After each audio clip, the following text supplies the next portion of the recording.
হাসপাতালের বিছানায় যন্ত্রণায় কাতরাচ্ছে ছাত্র আন্দোলনে আহত অনেকেই। এদের মধ্যে একজন পারভিন আক্তার।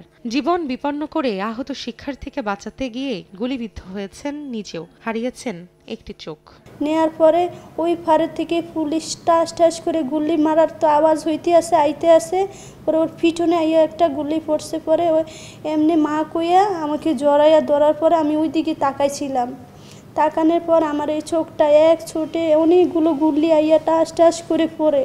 আন্দোলনে পুলিশের ছড়া গুলিতে আহত হন বরিশালের শিক্ষার্থী রহমতুল্লাহ সাব্বির। দুই চোখে আঘাত করে কয়েকটি গুলি। অনেকটা অনিশ্চিত ভবিষ্যৎ নিয়ে হাসপাতালের বেডে দিন কাটছে তার। চোখে, বাম চোখে 3টা গুলি লেগেছিল, 2টি গুলি বের করা হয়েছে আর একটি গুলি এখনো ভিতরে আছে। আমার শরীরে অন্যান্য জায়গায় গুলি লেগেছিল। সকালে রাজধানীর জাতীয় চক্ষু বিজ্ঞান ইনস্টিটিউট ও হাসপাতালে ছাত্র আন্দোলনে আহতদের খোঁজ খবর নিতে যান চিফ প্রসিকিউটর মোহাম্মদ তাজুল ইসলাম। বলেন, নিশ্চিত হয়েছে যারা এসেছেন সবাই গানশটে আহত। আন্দোলনকারীদের হত্যার উদ্দেশ্যেই গুলি করা হয়েছে এমন প্রমাণ সংগ্রহ করা হয়েছে বলে জানিয়েছেন আন্তর্জাতিক অপরাধ ট্রাইব্যুনালের চিফ প্রসিকিউটর মোহাম্মদ তাজুল ইসলাম। প্রমাণ হচ্ছে যে এখানে 100% গানশট ইনজুরি এবং সেগুলো করা হয়েছে বুক থেকে উপরের দিকে, মানে উদ্দেশ্যই ছিল হত্যা করা অথবা পার্মানেন্টলি ডিসেবল করে দেওয়া।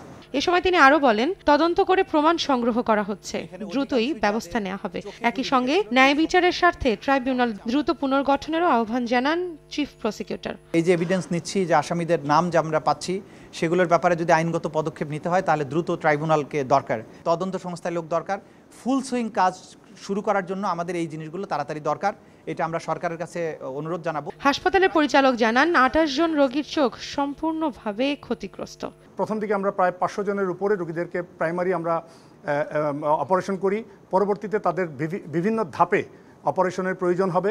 এখন আমরা সেকেন্ড ফেজের অপারেশন করছি এবং এই মুহূর্তে প্রায় লাস্ট 15 ডেজ আমরা প্রায় 160 রোগীদের অপারেশন করেছি। যাদের পুনর্বাসন প্রয়োজন তাদের দ্রুত পুনর্বাসনের জন্য রাষ্ট্রের প্রতি আহ্বান জানান চিফ প্রসিকিউটর। রৌনক নিয়ন্তা, সময় সংবাদ, ঢাকা।